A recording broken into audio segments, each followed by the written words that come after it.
if you were being assailed by one of the greatest villains known to my generation, would a NERF Mega Sniper rifle keep you safe?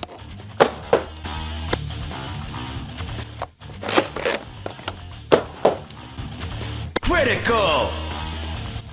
Not this one. But just maybe, if you had a Moose 1.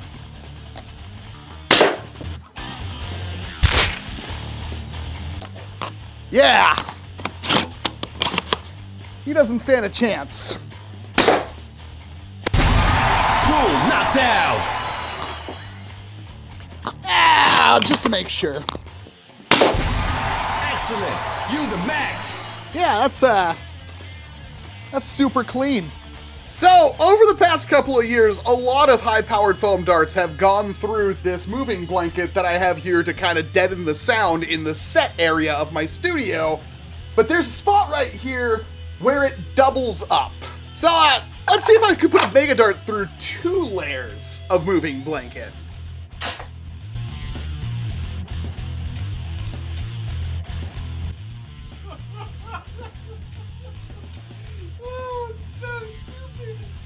Audacious. That's the word of the day because this blaster is excessive in every single regard, and it is one of the most frightening things I have ever gotten my hands on, and it seems to be every single time I say that, it's a bolt-action Mega Sniper rifle. But while Nerf may not be paying much attention to Nerf Mega, well, the community is, because meet the M0053-1, also known as the Moose 1 from Moose Mod Shop. I don't know who hurt you, Moose, but I don't think you have to worry about anything.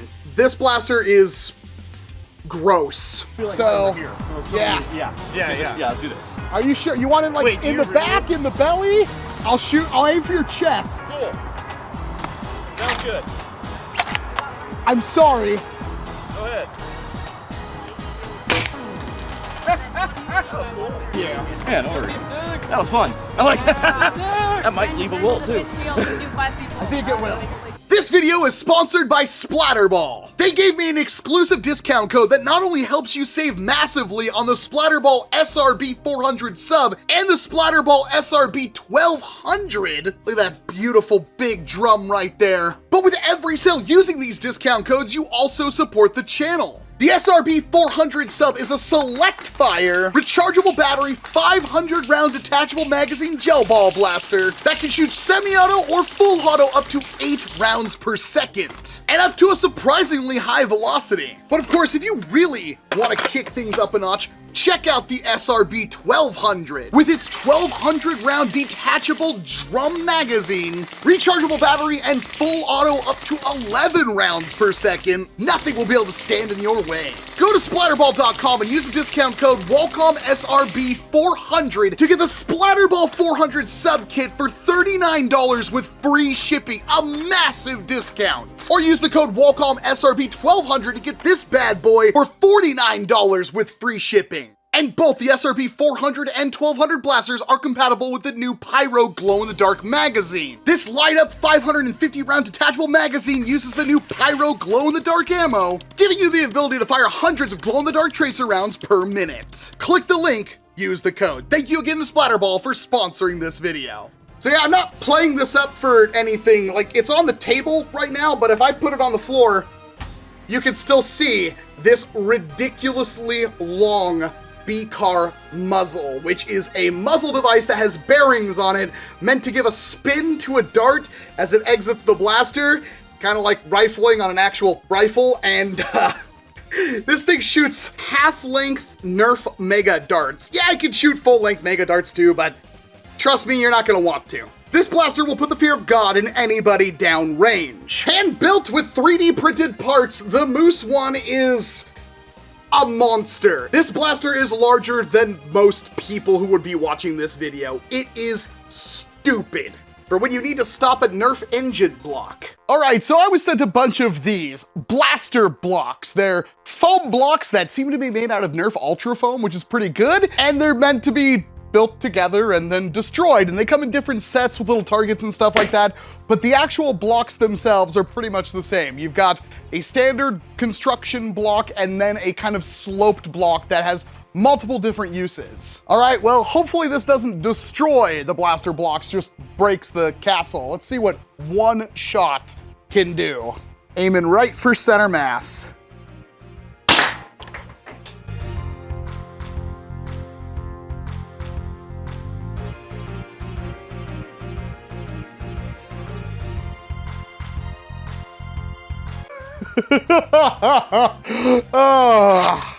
Well, there's still some more castle left.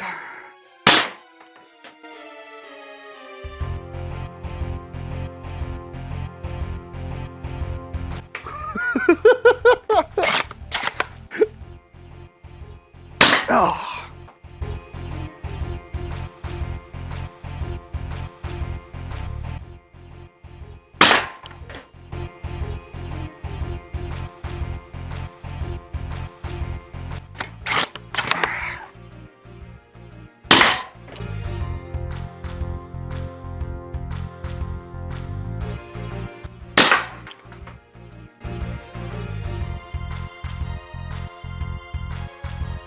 Well, let's see if they survived. They all look fine.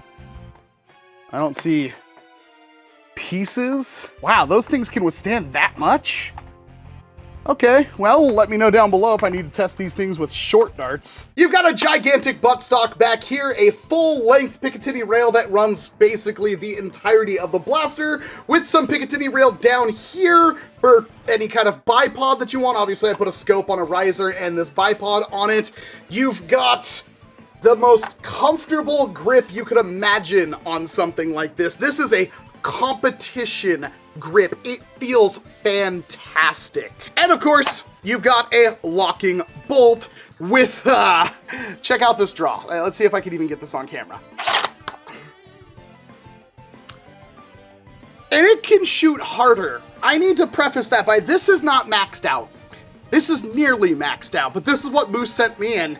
This is what I'm gonna be shooting. There's a single pin in the side that holds in this plate right here that, well, converts it to use half-length mega dart mags of Moose's own creation. And I have a feeling you're gonna be seeing a lot of blasters using these kinds of mags in the future because these work so stupidly good. Like, for real, this is the perfect dart. 4, 5, 6, 7. Hold 7. Now I have to chamber this thing. There's no way I can really show this on camera. Here's me shooting the corner of the ceiling.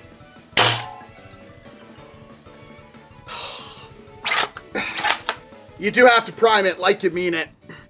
Yeah, I wonder if I can make it through 2 of these. Oh my god, it can. Now, it's a really interesting design because the blaster is almost a completely toolless disassembly. It's held together by friction pins and collets and stuff like that, so you can disassemble the entire thing. Not that that makes it easier for traveling, because the bar actually is the entire length of the blaster. It's kind of built like an Orion Blaster's Lynx, and then like a Captain Slug Indra. But of course, I'm sure you're wondering how hard does it hit, but you should be wondering how accurate it is. Science can be awesome, and to objectively compare multiple blasters against each other, we need some kind of data point, and that's what a chronograph does. It measures the velocity of projectiles that pass through it. And meet Freddy, my chronograph. Normal Nerf Mega hits like 60 FPS. This is gonna be a lot higher than that. A lot higher. 228. That's feet per second. 221. 216. 224. 243. I might have just blown the head off that one though. 222.2. And finally, 211.9. It's so tall it hits the ceiling. That is a welt. That will hurt. All right, since I don't trust this thing against the screens at all, because let's face it, this will probably break them. It's a little spicy. I'm just gonna use no optics to shoot at some targets down there. We got the E-shooter targets, the best physical targets I have ever seen with Nerf. 3 of the normal ones and 3 of the Bluetooth ones. Let's see if, even at this distance, if I can hit all of them. Nailed that one.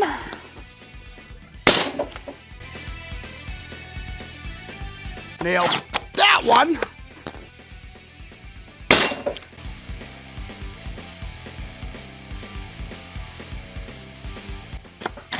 Nailed that one.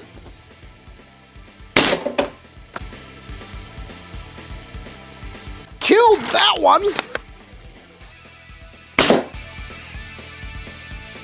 Oh! All right, last target. Yeah! Unfortunately, the other camera just died, but 5 out of 6 with no optics whatsoever, that's pretty accurate.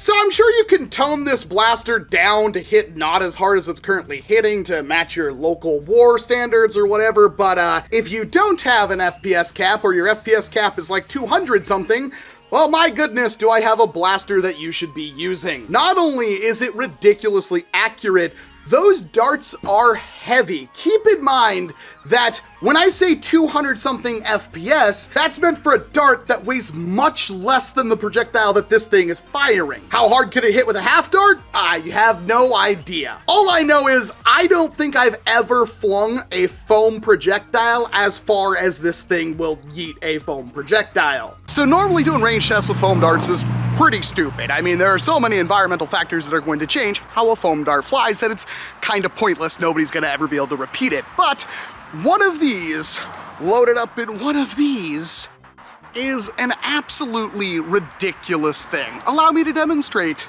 Gonna give it a slight amount of angle here. Hopefully don't hit those trees. And contact. Oh, we hit the tree. Let's try that again.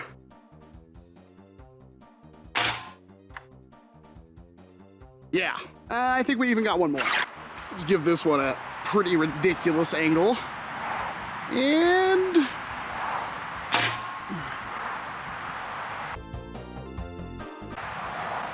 I don't even know if we'll be able to find that one.